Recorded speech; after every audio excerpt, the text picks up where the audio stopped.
गई है। आटा गुन्निया पिया वा राती कुछ बनाया कोई नहीं सीगा हैगा। इस तो जिहड़ा हैगा फिर हुण आह मिर्चां वा टमाटर आते आलू पा के ते जिहड़ा हैगा वा कि थोड़ी सालन बनावांगे क्योंकि बच्चे घर है कोई नहीं गे।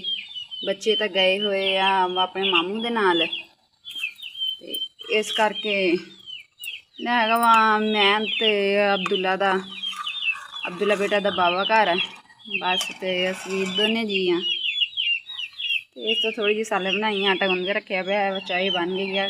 साड़ी सुबह सुबह आदत है कि निहार चाय पीनी होंगी है फिर रोटी खानी होंगी है। कपड़े धो के तो फिर रात में 2 बजे जाके सुते हैं। अज लेट ही हो गई, अज लेट ही उठे हैं। हुण लगी हैं नाश्ता तैयार करने लगी हैं हुण कि चलो हो नहीं तो नाश्ता ना बना लिए फिर क्योंकि काम का टाइम हो जाता लेट हो जाते या मैं भी अपने काम पर जाना वा। तो बाजी हुणे दे अज जिहड़ा हैगा वा उन्हां दी बेटी दी शादी है तो अज उत्थे बरात आनी है उन्हां दे। फिर तुहानूं पता वा कि बरात वाले घर इत्थे मेहमान आए हुंदे भैण भाई आए हुंदे उत्थे फिर जिहड़ा हैगा काम तो बहुत ज़्यादा हुंदा वा जाना तो मैं टाइम ना सीगा। अस्सलाम वालेकुम। हुण जी चले असीं काम ते असीं हो गए थे लेट अज बाबे लेट हो गए हैं। दिन चढ़ गया तो हूँ चले काम से बनी गई थी घर की काम कर दिए फतेहपुर किसी के घर तनका बना के ते जिहड़ा हैगा वा नाश्ता किया वा करके तो हुण असीं काम ते चले हाँ। ये अपने काम ते चले आ मैं अपने काम ते चले हाँ। शामी फिर जिहड़ा हैगा वा जदों काम तो वापसी आउणगे तो मैं भी काम करके वेहली हो जाऊँगी 4 साढ़े 4 बजे ना फिर मैनूं वापसी लैके आउणगे। असीं हुण दिखाने अपनी सवारी जिहदे ते असीं चले हाँ।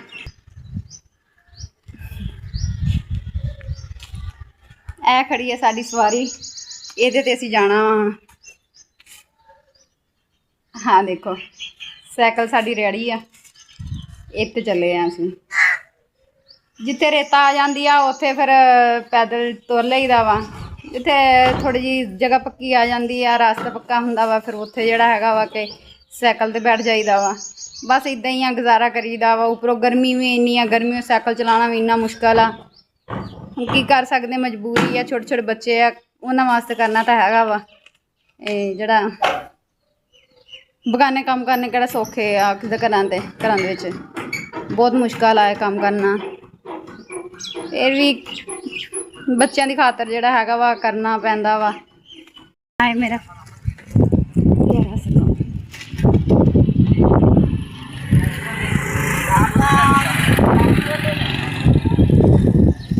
ये मेरा हैगा पिंड 115 ML।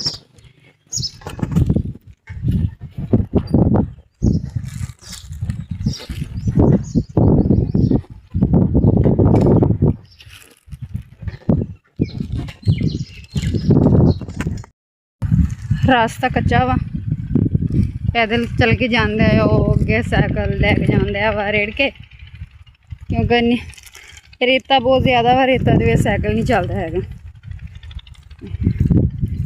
देखो कितना प्यारा मौसम आ पाल लगाई आ माशाल्लाह कितनी सोहनी आ कितना प्यारा व्यू है।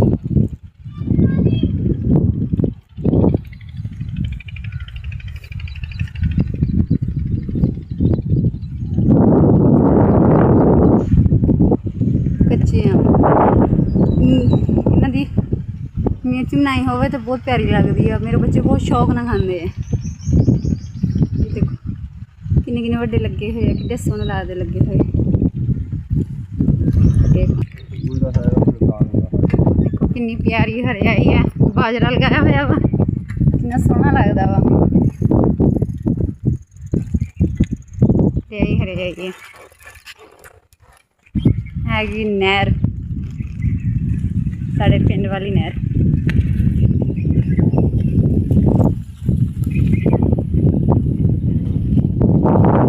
बिल्कुल साढ़े पिंड के नज़दीक दी लंघदी आ। बच्चे आम इधर नहाने वास्ते आते हैं। यह नलका लगाया वा इधर ने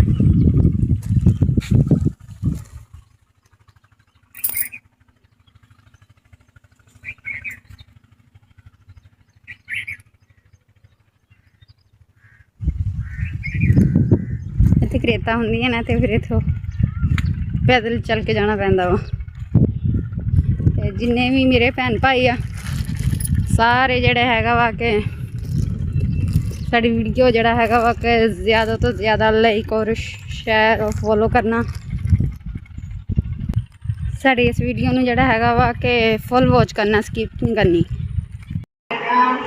ਅਸੀਂ ਪਹੁੰਚੇ ਆ ਇੱਧਰ ਭਾਈ ਹੁਣਾਂ ਦੇ ਘਰ ਤੇ ਅੱਗੇ ਆਏ ਆ ਤਾਂ ਬੱਚੇ ਇਕੱਲੇ ਘਰ ਸੀਗੇ। ਭਾਈ ਹੁਣੀ ਜਿਹੜੇ ਹੈਗੇ ਵਾ ਛੋਟੇ ਭਾਈ ਦਾ ਕੋਲ ਗਏ ਹੋਏ ਆ ਤੇ ਆ ਈਮਨ ਨੂੰ ਛੋਟੇ ਬੇਟੇ ਅਬਦੁੱਲਾ ਹਸਨੈਨ ਇਹ ਤਿੰਨੇ ਇੱਥੇ ਆ। ਇਮਾਨ ਫਾਤਮਾ ਜਿਹੜੀ ਹੈਗੀ ਆ ਉਹ ਭਾਈ ਹੁਣਾਂ ਦੇ ਨਾਲ ਚਲੇ ਗਈ ਆ ਤੇ ਕਹਿੰਦੀ ਮੈਂ ਛੋਟੇ ਮਾਮੂ ਕੋਲੇ ਜਾਣਾ ਵਾ, ਮੇਰਾ ਛੋਟਾ ਭਾਈ ਆ ਉਹਨਾਂ ਕੋਲੇ ਚਲੇ ਗਏ ਆ ਤੇ ਇਹ ਤਿੰਨੇ ਇੱਥੇ ਆ ਤੇ ਭਾਈ ਦੇ ਵੀ ਬੇਟੇ ਆ ਦੋ ਇਹ ਘਰ ਵਾ, ਇੱਕ ਆ ਮੁਜਾਹਦ ਸੁਲਤਾਨ ਆ ਆਹਦਾ ਤੇ ਵਾਲਿਦ ਇਹ ਚਾਰੇ ਘਰ ਵਾ। ਬਾਕੀ ਦੂਸਰੇ ਨਾਲ ਲੈ ਕੇ ਹੈਗੇ ਆ, ਕੋਈ ਘਰ ਹੈ ਨਹੀਂ ਕਿ ਤਾਰੇ ਲੱਗੇ ਹੋਏ ਆ। ਤੇ ਹੁਣ ਜਿਹੜਾ ਹੈਗਾ ਵਾ ਕਿ ਇੰਨੀ ਆਉਂਦਿਆਂ ਤਬੀਅਤ ਖਰਾਬ ਹੋ ਗਈ ਆ ਤੇ ਹੁਣ ਇੱਥੇ ਬੱਚਿਆਂ ਦੇ ਕੋਲੇ ਰਹੂਗਾ। ਤਾਂ ਦਾ ਸਫ਼ਰ ਜਿਹੜਾ ਹੈਗਾ ਵਾ ਹੁਣ ਮੈਂ ਪੈਦਲ ਚੱਲ ਕੇ ਕਰੂੰਗੀ, ਇੱਕ ਦਿਨ ਇਕੱਲੀ ਜਾਊਂਗੀ ਕੰਮ ਤੇ ਇਹ ਫਿਰ ਇੱਥੇ ਰਹਿਣ ਕੇ ਸ਼ਾਮੀ ਫਿਰ ਵਾਪਸੀ ਮੈਂ ਆਊਂਗੀ ਇੱਥੇ ਫਿਰ ਇਹਨਾਂ ਦੇ ਨਾਲ ਫਿਰ ਮੈਂ ਘਰ ਜਾਊਂਗੀ। ਅਬਦੁੱਲਾ ਨੇ ਜਿਹੜਾ ਹੈਗਾ ਵਾ ਇਹਨੇ ਸਵੇਰੇ ਚਲੇ ਜਾਣਾ ਵਾ, ਸੁਬਾਹ ਜਿਹੜਾ ਹੈਗਾ ਵਾ ਕਿ 7:30 ਵਜੇ ਇਹਨੇ ਚਲੇ ਜਾਣਾ ਵਾ ਕੰਮ ਤੇ ਆਪਦੇ ਪਿਸ਼ਾਵਰ।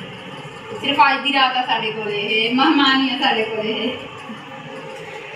ਇਹਨੇ ਸੁਬਾਹ ਚਲੇ ਜਾਣਾ ਫਿਰ ਜਿਹੜਾ ਹੈਗਾ ਜੇ ਕੋਈ ਆਇਆ ਤੇ ਫਿਰ ਉਹਦੇ ਨਾਲ ਹੀ ਆਊਗਾ। ਇੰਨਾ ਦੂਰ ਇੰਨਾ ਸਫ਼ਰ ਇੰਨੀ ਦੂਰੋਂ ਜਿਹੜਾ ਹੈਗਾ ਵਾ ਫਿਰ ਇਕੱਲੇ ਦਾ ਤਾਂ ਆਉਣਾ ਨਹੀਂ ਹੈਗਾ, ਕੋਈ ਨਾ ਕੋਈ ਆਊਗਾ ਤੇ ਫਿਰ ਉਹਦੇ ਨਾਲ ਹੀ ਆਊਗਾ। ਹਾਂ ਮੈਂ ਆ ਗਈ ਹਾਂ ਬਾਜੀ ਘਰ ਕੰਮ ਕਰਨ, ਝਾੜੂ ਲਗਾ ਰਹੀ ਹਾਂ ਤੇ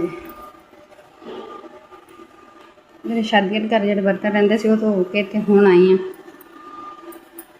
ਅਬਦੁੱਲਾ ਦੇ ਬਾਬਾ ਦੀ ਰਾਸਤੇ ਵਿੱਚ ਤਬੀਅਤ ਖਰਾਬ ਹੋ ਗਈ ਸੀ, ਫਿਰ ਉਹਨੂੰ ਤਾਂ ਉੱਥੇ ਭਾਈ ਦੇ ਘਰ ਛੱਡ ਆਈ ਹਾਂ ਤੇ ਆਪ ਫਿਰ ਮੈਂ ਆ ਗਈ ਹਾਂ ਕੰਮ ਤੇ। ਹੁਣ ਜਿਹੜਾ ਹੈਗਾ ਵਾ ਕੰਮ ਕਰਕੇ ਤੇ ਫਿਰ ਵਾਪਸੀ ਜਾਊਂਗੀ, ਜਾਂਦੀ ਫਿਰ ਬੱਚਿਆਂ ਨੂੰ ਵੀ ਨਾਲ ਲਾਊਂਗੀ, ਉਹਨਾਂ ਨੂੰ ਨਾਲ ਲਾਊਂਗੀ ਉਹਨਾਂ ਨੂੰ ਘਰ।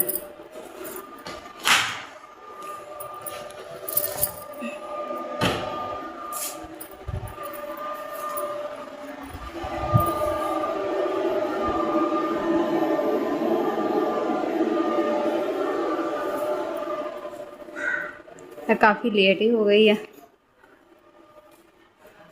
बस कुछ तो करो हो गया। गर्मी बहुत ज़्यादा है कि तुर के आई है ना इस तो फिर वो उधर काम करना सीगा, उधरों करके तो फिर मैं इधर आई हाँ।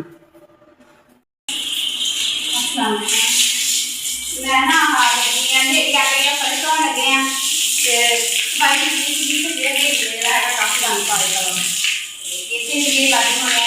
खराब हो रही थी, तो लेट हो गई है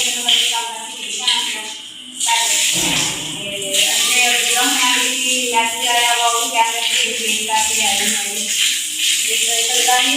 खराब हो गया खराब हो गई थी होने लगे यहाँ तो ड्राई तो फिर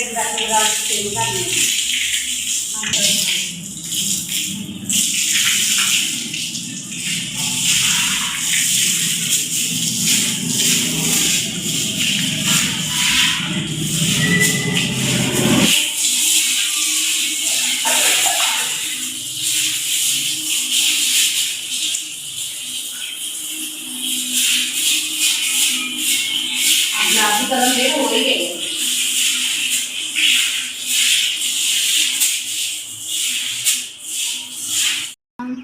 हाल है मेरे भैन भाई जिदा तुम मैं दसिया भी कि मैं ना 12 बजे के काम से चले जाना घर का काम खत्म करके तो मैं अपने काम से आ गई हाँ। बाकी उन्होंने घर सफाई नीचे करी ही हाँ तो हूँ ना मैं कपड़े धोन लगी हाँ। कपड़े धो के तो फिर घर होर बाजू होने उधर शादी आ तो फिर उधर चले जाना वा। उधर मैं रात काम करना वा कि मेहनती मेहंदी उन्होंने घर काम करना वा। कोई पता नहीं कितना टाइम लगता वा। 10 बजे तक वेली हुई हाँ, 11 बजे तक वेली हुई फिर वेली हो के तो फिर मैं घर जाना।